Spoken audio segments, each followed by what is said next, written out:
Hello, welcome again to next gen nursing classes.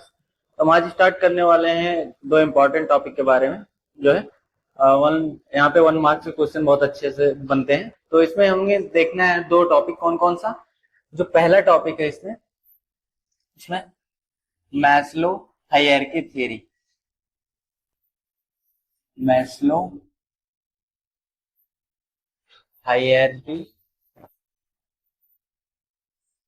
Theory. Next है stage of grief, stage of grieving. तो जैसे कि पहले हमको पता है कि जो है Maslow hierarchy theory, theory of need के नाम से इसको जानते हैं। तो इसमें फिजियोलॉजिकल जो नीड होती है उस पे हम बात करते हैं। किस पे? फिजियोलॉजिकल नीड पे, थ्योरी ऑफ नीड भी बोलते हैं इसको, या फिर थ्योरी ऑफ नीड। किसने दिया था? मैस्लो ने दिया था। किसने? मैस्लो ने दिया था। सीधा क्वेश्चन, मैस्लो हायरार्की थ्योरी किसने दिया? मैस्लो ने दिया। कब दिया? 1954 में। कब दिया? 1954 में।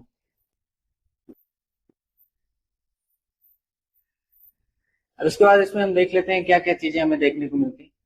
मैस्लो हायरार्की थ्योरी जो होती है, थ्योरी ऑफ नीड होती है। इसमें बताया गया है कि जो भी इंसान जो है पैदा होता है तो अपनी नीड के अनुसार, अपनी जो जरूरतें होती हैं उसके हिसाब से एक एक स्टेज करके आगे बढ़ता रहता है। इस हिसाब से इन्होंने 5 स्टेजेस में इसको डिस्क्राइब किया है।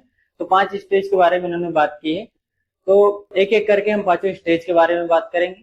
और इन्होंने जब दिया था, साल जो था 1954 था। इसमें अगर हम बात करें तो इसमें मोटिवेट ह्यूमन बिहेवियर। अब ह्यूमन बिहेवियर मोटिवेट इसमें किस तरीके से होगा? अगर मोटिवेशन की बात करें तो जैसे पहला वाला स्टेज जब कंप्लीट होता है तो इंसान मोटिवेट होता है सेकंड स्टेज के लिए, सेकंड स्टेज कंप्लीट होता है तो थर्ड स्टेज के लिए मोटिवेट होता है, थर्ड होता है तो फोर्थ के लिए, फोर्थ होता है एंड लास्ट पे। तो इसमें हम देखते हैं सबसे पहला वाला कौन सा है। ठीक है, 5 डिफरेंट काइंड होता है। इसमें प्रायोरिटी के हिसाब से होता है। कैसा होता है? प्रायोरिटी के हिसाब से। जैसे क्या होता है, सबसे पहले जीने के लिए किन चीजों की जरूरत पड़ती है, उस पर सबसे ज्यादा प्रायोरिटी किसकी होगी? सबसे ज्यादा जरूरत जिस चीज की होगी। अब जरूरत सबसे ज्यादा पैदा होने के बाद इंसान को किस चीज की पड़ती है? रोटी, कपड़ा, मकान, 3 चीजें होती हैं, जिसको हम लोग फिजियोलॉजिकल नीड बोलते हैं। क्योंकि ये तीनों इंसान सबसे पहले, कुछ रहे ना रहे उसके पास, सबसे पहले क्या ढूंढेगा? रोटी, कपड़ा, मकान। ठीक है, तो यहाँ पे सबसे पहले रोटी होना बहुत जरूरी है। ठीक है, तो यहाँ पे हम लोग बात करेंगे, एक एक लेवल बढ़ता जाएगा। तो इसमें लेवल की अगर हम बात करें तो यहाँ पे आप देख सकते हैं तो 5 लेवल यहाँ पे होते हैं। सबसे पहले लेवल की बात करें तो ये फिजियोलॉजिकल नीड होती है। ठीक है, फिजियोलॉजिकल नीड। तो फिजियोलॉजिकल नीड में क्या हो गया? फूड हो गया, वाटर हो गया, आप खाना खाएंगे, ठीक है, पानी पिएंगे, ये सब बहुत ही जरूरी होता है, बेसिक नीड होती है। ठीक है, तो इसमें ये फर्स्ट, इसमें अगर देखा जाए तो ये फर्स्ट स्टेज माना जाता है इसका, मैस्लो हायरार्की थ्योरी का। ठीक है, तो इसमें वार्मथ आएगा, रेस्ट आएगा, शेल्टर आएगा, स्लीप, सेक्स, ऑक्सीजन। इनमें से मतलब ऐसा कोई चीज नहीं है जो आपको जरूरी ना हो प्रायोरिटी पे। ठीक है, आपको सबसे पहले जरूरी अगर चीजें हैं आप पाएंगे तो आपको खाने की जरूरत होगी, पानी की जरूरत होगी, ऑक्सीजन की जरूरत होगी। ठीक है, इन सारी चीजों की जरूरत होगी ही होगी। नेक्स्ट, इतना करने के बाद फिर क्या होगा? दूसरे पे पहुंचते हैं, सेफ्टी नीड पे। अब सिक्योरिटी एंड सेफ्टी, मान लीजिए किसी को खाना जो है मिल गया, पहला स्टेज खाना आपका कंप्लीट हो गया, रहने के लिए जगह हो गई। अब आपके अंदर ये इनसिक्योरिटी बार बार आएगी कि आज तो मेरे पास खाने के लिए, कल होगा कि नहीं होगा, तो मैं कल के लिए भी बना के चलता हूँ। ठीक है, ऐसा आपके दिमाग में आएगा। तो ऐसा ह्यूमन बिहेवियर फिर दिखता है, ऐसा दिमाग में आता है, फिर उस हिसाब से बिहेव करता है। तो ऐसा दिमाग में क्या आएगा कि आज मेरे पास जो चीजें हैं वो कल को खत्म ना हो जाए, इस चीज की इनसिक्योरिटी में जाता है, वो तो सिक्योरिटी करता है। आपसे सिक्योरिटी का मतलब जो है पैसा कमाने की सोचेगा, एम्प्लॉयमेंट, एम्प्लॉयमेंट का मतलब नौकरी ढूंढेगा। नौकरी से क्या होगा? सारी चीजें, जरूरतें पूरी होती रहेंगी जो बेसिक नीड है। ठीक है, खाना भी मिलता रहेगा, पानी भी मिलता रहेगा, कपड़े भी मिलते रहेंगे, ये सब क्या होंगे? बराबर कंप्लीट होते रहेंगे। अगर नौकरी रहेगी तो नौकरी के बारे में ढूंढेगा। प्लस आपका जो हेल्थ, हेल्थ से रिलेटेड चीजें होती हैं, तो मतलब हेल्थ को लेकर कंसर्न रहेगा कि मैं बीमार पड़ जाऊंगा तो कैसे मैनेज करूंगा, ये सारी चीजें, तो उसको, उससे रिलेटेड। और भी चीजें करेगा, ठीक है, पैसे जमा करना शुरू करेगा, ठीक है। तो ये सारी चीजें सिक्योरिटी में आ गई, ठीक है, ताकि कल का भी जो भविष्य हो सुरक्षित हो जाए। तो कल का भविष्य सुरक्षित करेगा, पहले आज के बारे में सोचेगा, आज की चीजें कंप्लीट हो गई, फिर कल का भविष्य हो वो सिक्योर हो जाए। उसके बाद क्या हो जाएगा, सेफ्टी नीड, इसमें सेफ्टी नीड में एम्प्लॉयमेंट वगैरह हो गया, ठीक है, और थोड़े थोड़े पैसे जमा करते रहते हैं जो फ्यूचर के लिए, वो सारी चीजें हो गई। देन इसके बाद हम लोग बात कर लेते हैं बिलोंगिंगनेस एंड लव नीड। अब इसके बाद क्या होगा, अब इतनी चीजें आ गई तो उसको फ्रेंड वगैरह से भी क्या होगा, फ्रेंड वगैरह भी बनाने में इंटरेस्ट रखेगा। तो फ्रेंड वगैरह बनाने का क्या मतलब हो गया यहाँ पे, जैसे अब पैसे भी, मतलब बेसिक नीड भी पूरी हो गई, अब थोड़ी बहुत सिक्योरिटी भी हो गई, थोड़ी बहुत पैसे भी हो गए, एम्प्लॉयमेंट भी हो गया, जॉब सब कुछ अच्छा खासा चल रहा है। अब उसको क्या जरूरत है, घर बसाने की जरूरत पड़ेगी, ठीक है। जैसे किसी फीमेल, कोई फीमेल फ्रेंड या फिर मेल फ्रेंड, या फिर मतलब कहने का मतलब उसको क्या करना है कि अब फ्रेंड वगैरह भी बनाना शुरू कर देगा, क्योंकि बाकी चीजें पूरी हो गई। तो तीसरे स्टेज में क्या करेगा, यहाँ पे रिलेशनशिप बनाएगा, फ्रेंड बनाएगा, तो शादी वगैरह के बारे में सोचेगा। तो ये सारी चीजें होती है। तो ये होता है बिलोंगिंग एंड लव नीड। ये तीसरी नीड है, ज्यादातर लोग तीसरी नीड तक ही रह जाते हैं, फोर्थ नीड बहुत ज्यादा कंप्लीट नहीं हो पाती है लोगों की। इसके बाद steam need, self esteem need में क्या होगा, अब मतलब जरूरतें तो लगभग जितना होना चाहिए उतना पूरी हो गई, अब किसके लिए इसको जरूरत पड़ेगी, अब मतलब हम भी कुछ हैं इस तरीके से भौकाल जमाने का, एक तरीके से बोल दो कि कुछ हमारा भौकाल बने, तो इस टाइप की चीजें करेगा। जैसे अब नेता वगैरह बन जाए, या फिर कुछ ऐसी फेम के लिए, क्या फेम, यहाँ पे फेम मतलब मैं भी कुछ हूं, इस तरीके की चीजें कि समाज में इसको भी गिना जाए, ठीक है, कोई अच्छा ऐसा काम कर दे जिससे लोग इसको याद रखें, तो इस टाइप की चीजें सोचने लगेगा। तो मतलब नेता बन जाएगा, या फिर और ऐसे काम करेगा, एक्टिविटीज करेगा जिससे इसका नाम बढ़ेगा, ठीक है। तो ये सारी चीजें मतलब करने में इसमें स्टीम नीड हो जाती है। बेसिक नीड की कोई लेना देना नहीं है, लेकिन यहाँ स्टीम की नीड पे आ जाएगा। नेक्स्ट इसके बाद हम लोग बात कर लेते हैं सेल्फ एक्चुअलाइजेशन लास्ट में। अब यहाँ पे मान लीजिए बहुत लोग होते हैं, नेता बन जाते हैं, बड़े बड़े एक्टर्स हो गए, बड़े बड़े क्रिकेटर हो गए, ये सब हुए, रिटायरमेंट के बाद इनके पास किसी चीज की कमी नहीं रह जाती, पैसे की भी कमी नहीं रह जाती, किसी भी चीज की कोई फिजियोलॉजिकल नीड नहीं रह जाती, कुछ भी नहीं रह जाता है। अब वो जहां तक नाम कमाना होता है सब कुछ कमा चुके होते हैं। अब इसके बाद क्या होता है, सेल्फ एक्चुअलाइजेशन होता है। सेल्फ एक्चुअलाइजेशन में सोचते हैं कि मैं क्यों आया था यहाँ पे, मैं क्या करने आया था, मैंने इतना कुछ बनाया किस लिए बनाया, क्या चीजें थी इसके पीछे, क्या वजह थी। तो ये सारी चीजें सोचने लगते हैं। तो सेल्फ एक्चुअलाइजेशन में भगवान की तरफ ज्यादा आस्था करने लगते हैं कि भगवान का पूजा पाठ वगैरह ये सारी चीजें। तो मतलब वहां पे ढूंढने की कोशिश करते हैं उस स्टेज पे पहुंच के कि मतलब क्या सही है, क्या गलत है, क्या चीजें होनी चाहिए, क्या नहीं होनी चाहिए। थोड़ा सा मतलब बहुत क्रिएटिविटी थिंकिंग करने लगते हैं कि मतलब ऐसा, ठीक है, तो समाज में क्या चीज सुधार हो सकता है, ये सारी चीजें। तो क्रिएटिविटी, यहाँ पे क्रिएटिविटी हो जाएगी सेल्फ एक्चुअलाइजेशन में, कि मैंने इतनी सारी चीजें जो कर ली, इसका क्या रोल था हमारी लाइफ में, ये जो भी अचीव किया मैंने, तो इस टाइप की थिंकिंग हो जाती है। तो सबसे पहले आदमी जब भी पैदा होगा तो सबसे पहले क्या ढूंढेगा, यहाँ पे फिजियोलॉजिकल नीड जो हमें जिंदा रखती हैं, ठीक है, जिंदा रखने में हेल्प करती हैं। उन नीड को पूरी करने के बाद सेफ्टी, जॉब वगैरह ढूंढेगा, ठीक है, जॉब वगैरह ढूंढेगा, और यही रिसोर्सेस कल भी उसके पास रहे, इस टाइप की चीजें करेगा। नेक्स्ट इसके बाद बिलोंगिंग और लव नीड, इसके बाद फ्रेंड बनाएगा, फैमिली बनाएगा, फिर बच्चे वगैरह होंगे, ठीक है। तो इसके बाद फिर स्टीम नीड, अब यहाँ पे अपनी प्रेस्टीज बनाएगा, मतलब ये कि यहाँ पे कि अपने आप को भी थोड़ा सा अपर लेवल में ले जाएगा कि लोग उसको जाने, आसपास के लोग जाने, मतलब उसका भी नाम हो, ठीक है। तो ऐसा होता है ना, गांव में भी लोग होते हैं तो सोचते हैं कि मतलब क्या, मतलब आसपास के गांव में उसका नाम हो, आसपास के लोग उसकी तारीफें करें, ठीक है। तो इस टाइप की चीजें हो जाएंगी यहाँ पे स्टीम नीड में, ठीक है।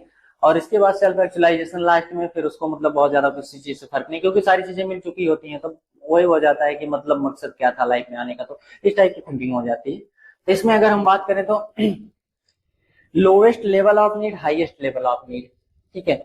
लेवल ऑफ नीड की अगर बात करें तो हाईएस्ट लेवल की अगर बात होती है, हाईएस्ट लेवल में अगर बात करेंगे तो आ जाएगा सेल्फ एक्चुअलाइजेशन। क्वेश्चन सीधा आएगा कंफ्यूज करने के लिए, हाईएस्ट लेवल नहीं, लेकिन प्रायोरिटी नहीं है यहाँ पे। प्रायोरिटी की अगर बात होती है, ठीक है, तो हाईएस्ट प्रायोरिटी नीचे हो जाएगी, और लोएस्ट जो प्रायोरिटी की नीड है वो ऊपर हो जाएगी। कहने का मतलब ऊपर प्रायोरिटी नहीं रह जाएगी, खाना पीना कुछ ऐसा कुछ नहीं रह जाएगा, लेकिन नीचे वाले पे हाईएस्ट प्रायोरिटी जीने के लाले पड़े हैं इसको, इसको जीना जरूरी है, तो जीने के लिए तो करेगा फिजियोलॉजिकल चीजें। लेकिन यहाँ पे क्या हो गया, लो नीड का जो लेवल है सबसे निचले भाग, लोवेस्ट लेवल में, ठीक है, सबसे निचले, अगर इसकी हम बात करें तो सबसे नीचे ये जो पिरामिड बना है इसके सबसे नीचे क्या आएगा, पहला स्टेज फिजियोलॉजिकल नीड जहाँ पे पूरी हो रही है, तो लोवेस्ट लेवल ऑफ नीड है ये। हाईएस्ट लेवल ऑफ नीड में सेल्फ एक्चुअलाइजेशन होगा। तो ये जो है क्या हमारा मैस्लो हेयर की थ्योरी है इसमें, ठीक है, 5 स्टेज में इन्होंने बात की। इसके बाद हम लोग बात कर लेते हैं कुबलर रॉस पे, ठीक है, एलिजाबेथ कुबलर रॉस। तो इन्होंने क्या ग्रीफिंग का स्टेज बताया, जब भी किसी चीज कोई इमोशनल रिस्पॉन्स से गुजरता है, कहने का मतलब कोई ऐसी घटना घट जाती है उसके साथ, कोई लव्ड वंस की डेथ हो जाती है या फिर कोई लॉस हो जाता है, तो किस इमोशनल रिस्पॉन्स के थ्रू वो गुजरता है, इन चीजों को जो है अच्छे से एक्सप्लेन किसने किया, कुबलर रॉस ने। इसको उन्होंने 5 स्टेज में डिवाइड करके बताया। अब 5 स्टेज में कैसे कैसे डिवाइड किया इन्होंने, 5 स्टेज में इन्होंने सीधी बात की डाबडा, ठीक है, डाबडा DABDA, तो डाबडा इन्होंने बताया। तो डाबडा के बारे में हम आगे पढ़ेंगे, ठीक है, इसमें कैसे कैसे इमोशनल रिस्पॉन्स चलता है इस तरीके से हम बात करेंगे। तो इन्होंने कुबलर रॉस मॉडल दिया एक, ठीक है, क्या दिया, कुबलर रॉस मॉडल। अब इस मॉडल में इन्होंने 5 चीजों के बारे में बताया। अब 5 चीजों में क्या चीजें हो गई, डाबडा। अब सबसे पहले क्या हो गया, डिनायल हो गया, दूसरा एंगर हो गया, ठीक है, तीसरा बार्गेनिंग हो गया, चौथा डिप्रेशन, पांचवा एक्सेप्टेंस। तो ये 5 चीजों के बारे में इन्होंने बताया। तो क्या क्या बताया, यहाँ पे ग्रीफ क्या होता है, नेचुरल लॉस होती है या फिर पर्सनल लॉस होती है। जब भी ग्रीफ की हम बात करते हैं क्या होता है, नेचुरल लॉस या पर्सनल लॉस होता है, कि कहने का मतलब लव्ड वंस वगैरह का यहाँ पे डेथ हो जाता है। तो इसके बाद यहाँ पे अगर हम कुबलर रॉस मॉडल जो है की बात करें तो इंट्रोड्यूस कब हुआ था और किसके द्वारा इंट्रोड्यूस हुआ था, एलिजाबेथ कुबलर रॉस ने किया था, ठीक है, किसमें किया था, अपनी बुक में किया था, ठीक है, डेथ एंड, ठीक है, किस पे 1969 में ये बुक को पब्लिश, मतलब इस बुक में कब दिया था, 1969 में दिया था, ठीक है, किस पे दिया था, डेथ एंड डाइंग की जब बात हो रही थी तो उस पे इन्होंने इन चीजों के बारे में बताया था, किस पे बारे में, स्टेज ऑफ ग्रीफिंग के बारे में। तो स्टेज ऑफ ग्रीफिंग की अगर बात करें तो इसमें सबसे पहले ग्रीफ क्या होता है, तो इन्होंने ग्रीफ के बारे में बताया कि इमोशनल रिस्पांस होता है किसी भी नेचुरल लॉस, कोई भी नेचुरल लॉस हो जाता है उसमें इमोशनल रिस्पांस होता है। अब इसमें इन्होंने 2 चीजों के बारे में बताया, और ब्रेवमेंट और मॉर्निंग, ठीक है, ब्रेवमेंट और मॉर्निंग में डिफरेंस समझना बहुत जरूरी है क्योंकि इससे क्वेश्चन आता है तो इसमें कंफ्यूज भी करता है। तो ब्रेवमेंट क्या होता है, सब्जेक्टिव लॉस होता है, और मॉर्निंग क्या होता है, ऑब्जेक्टिव, यहाँ पे ऑब्जेक्टिव लॉस या फिर बिहेवियरल रिस्पांस यहाँ पे देखने को मिलता है। क्या देखने को मिलता है, बिहेवियरल रिस्पांस, इसमें क्या देखने को मिलता है, इमोशनल रिस्पांस देखने को मिलता है। दोनों में यही डिफरेंस है, यहाँ पे सब्जेक्टिव होगा और इमोशनल रिस्पांस होगा, क्या, सब्जेक्टिव प्लस इमोशनल रिस्पांस, यहाँ पे objective plus behavioural response, behavioural response. तो कैसे हम इसको कैसे हम करेंगे, ब्रेवमेंट में क्या होता है ना कि यहाँ पे सब्जेक्टिव का मतलब अगर कोई लव्ड वंस है, ठीक है, बहुत ज्यादा क्लोज था, तो उसकी डेथ अगर हो जाती है तो उस स्टेज में हम क्या देखेंगे, ब्रेवमेंट देखेंगे, क्या देखेंगे, ब्रेवमेंट। और लेकिन अगर वहीं पे मॉर्निंग की अगर बात करें तो मॉर्निंग क्या होता है, यहाँ पे इन्वॉल्वमेंट हो जाता है, बिहेवियरल रिस्पॉन्स करने लगता है। बिहेवियरल रिस्पॉन्स कैसे, डेथ होने के बाद कपड़े का कलर चेंज हो जाता है, जैसे ठीक है देखते हैं हम लोग तो कपड़े का कलर चेंज पहनते हैं लोग, ठीक है, जैसे अलग अलग रिलीजन में अलग अलग चीजें फॉलो होती हैं। तो हिंदू की अगर बात करें तो हिंदू में व्हाइट कलर के पहनते हैं, या फिर फ्यूनरल वगैरह करवाने लगते हैं, या फिर भगवान से वो जो करवाते हैं पूजा पाठ वगैरह करवाने लगते हैं। तो इस टाइप की चीजें अगर करवाने लग जा रहे हैं तो किसमें आ जाएगा, वो बिहेवियर से दिखने लगेगा कि वो सैड हैं उनकी चीजों से, जो गया है लव्ड वंस, उसके आत्मा की शांति के लिए कुछ करवा रहे हैं और चीजें करवा रहे हैं, कपड़े अलग पहन रहे हैं, तो अलग ढंग से रह रहे हैं, तो ये सब पता चलता है। तो अगर पता चल रहा है, ऑब्जेक्टिव हो रहा है, आप उनको देख के बता सकते हैं, ठीक है, कैसा है, बिहेवियरल रिस्पॉन्स बिहेवियर में दिख रहा है, तो उसको हम किसमें बोलेंगे, मॉर्निंग में बोलेंगे, ठीक है। अगर ब्रेवमेंट की हम लोग बात करें तो ब्रेवमेंट में यही जो है सब्जेक्टिव होता है, सिर्फ उन्हीं तक रहेगा, इतना दिखेगा नहीं, और इमोशनल रिस्पॉन्स होगा अंदर ही अंदर इमोशनल, यहाँ पे कुछ भी जो है बिहेवियरल रिस्पॉन्स नहीं होगा, अंदर ही अंदर रिस्पॉन्स होगा। इसके बाद हम लोग बात कर लेते हैं नेक्स्ट, आगे बात कर लें तो इसमें 5 स्टेजेस होती हैं। अब 5 स्टेज में सबसे पहले क्या होता है, एंगर, सॉरी, सबसे पहले होगा डिनाइल, डाबडा से हम इसको कैसे करते हैं, DABDA, D A B D A. तो डी से क्या होगा, डिनाइल। अब यहां पे अगर हम डिनाइल की बात करें,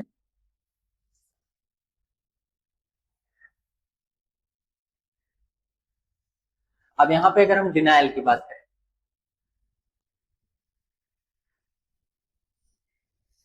अब जो डिनाइल होता है, जैसे मान लीजिए किसी कोई डॉक्टर है, आके अचानक से बताता है किसी का पेशेंट एडमिट था, लव्ड वंस एडमिट था, डॉक्टर आके अचानक से बताता है डेथ हो चुकी है उनकी, तो मानने से इनकार कर देते हैं। क्या करता है, मानने से बिल्कुल इनकार कर देगा, बोलेगा डायग्नोसिस सही नहीं है, ऐसा नहीं है, वैसा नहीं है।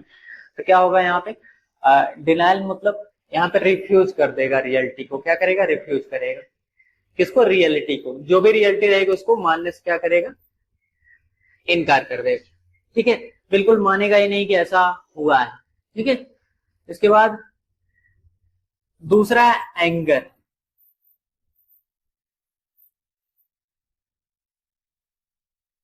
अब गुस्सा हो जाएगा।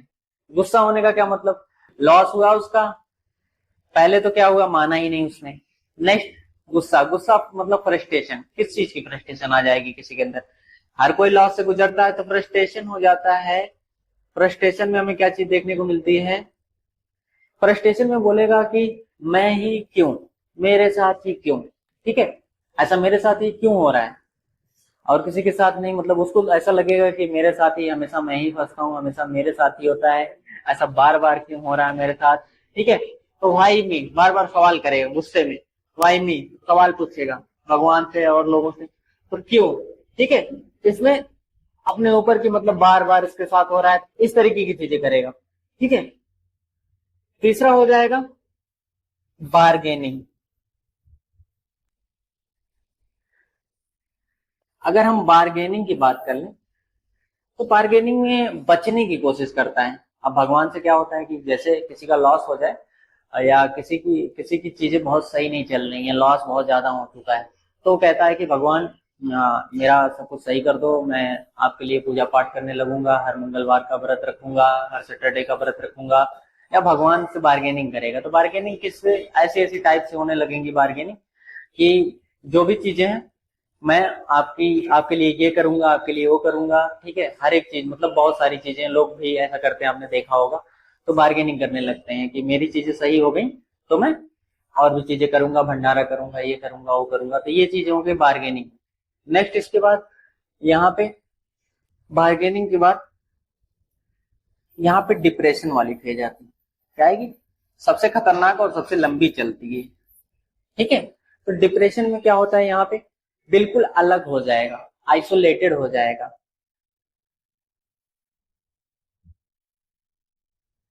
दुनिया उसके लिए ठीक नहीं लगेगी, उसको लगेगा कि मैं भी कुछ दिन में मर जाऊंगा, मेरा लव्ड वंस नहीं रहा, मेरा इतना लॉस हो गया।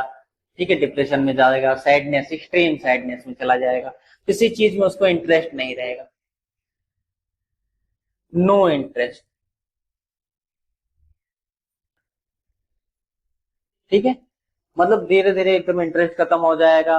ठीक है, मरने उरने की बातें करेगा, ये सारी चीजें करेगा। ठीक है, तो ये सारी चीजें अगर आ रही हैं तो क्या हो गया, डिप्रेशन हो गया। नेक्स्ट इसके बाद हम पांचवें फेज की इसमें बात कर लें, तो पांचवें फेज की अगर हम बात करें, इसमें एक्सेप्टेंस होता है, लास्ट वन होता है। एक्सेप्टेंस में बोलता है ठीक है, जो भी हुआ सही है, आगे मैं क्या करूंगा, ओवरकम करूंगा, आई विल ओवरकम। क्या बोलेगा, आई विल ओवरकम, मैं इन सारे हालातों से लड़ूंगा। ठीक है, लास्ट में आएगा, कहेगा मैं इन सारे हालातों से लड़ूंगा और मैं इसको एक्सेप्ट करता हूँ, जो भी मेरे साथ हुआ ठीक है, मैं इसके बाद भी और चीजें बना सकता हूँ, और चीजें कर सकता हूँ। तो एक्सेप्टेंस पे पहुंच जाएगा। ठीक है, पीछे की बातें छोड़ते हैं, आगे चलते हैं। ठीक है, एक्सेप्ट कर लिया उसने, तो लास्ट में एक्सेप्टेंस। सबसे पहले माना ही नहीं उसने कि मेरे साथ कुछ गलत हुआ। एंगर, गुस्सा हो गया। गुस्सा इसलिए हो गया कि क्यों, मैं ही क्यों मिलता हूँ बार बार, इतना ज्यादा गुस्सा अंदर भर गया कि मेरे ही साथ क्यों होता है, जो भी देखो मैं ही पकड़ा जाता हूँ, हर चीज में, हर लॉस में। ठीक है, जितना घाटा होता है दुनिया का मेरे साथ ही होता है। ठीक है, गुस्सा एकदम। इसके बाद बार्गेनिंग, भगवान को चढ़ावा चढ़ाऊंगा मैं, अगर भगवान आपने सही कर दिया तो मैं ऐसा करूंगा, मैं वैसा करूंगा, ये करूंगा, भंडारा करूंगा, पूजा पाठ करूंगा, केदारनाथ जाऊंगा, ऐसे करूंगा, वैसे करूंगा, किसी तरीके से सही हो जाए बस। ठीक है, तो ये बार्गेनिंग।